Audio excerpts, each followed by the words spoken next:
প্রয়াত রাজনীতিবিদ মুকুল রায় বয়স হয়েছিল ৭১ বছর।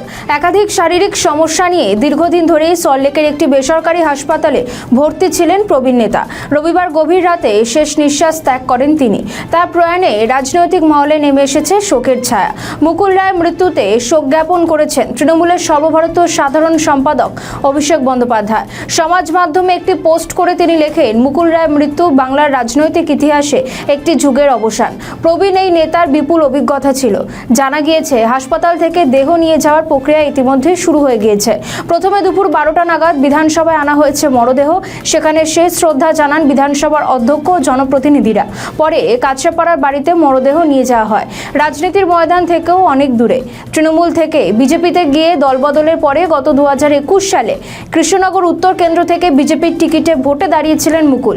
জিতে বিধায়ক নির্বাচিত হয়েছিলেন। পরে ফের তৃণমূলে যোগ দেন, তবে বিধায়ক পদ থেকে ইস্তফা দেননি। ফলে তৃণমূলে যোগ দিলেও মুকুল খাতায় কলমে বিজেপি বিধায়ক হয়েই থেকে গিয়েছেন। তাকে পাবলিক অ্যাকাউন্টস কমিটির চেয়ারম্যানও করা হয়েছিল।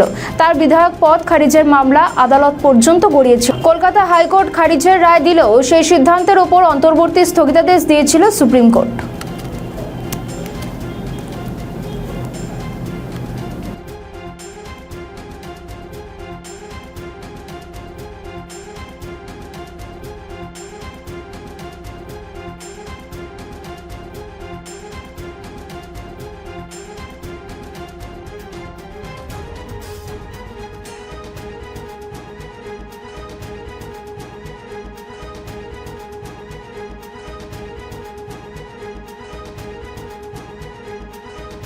আমাদের ভিডিও ভালো লাগলে লাইক ও শেয়ার করুন। কমেন্ট সেকশনে আপনাদের মতামত জানান।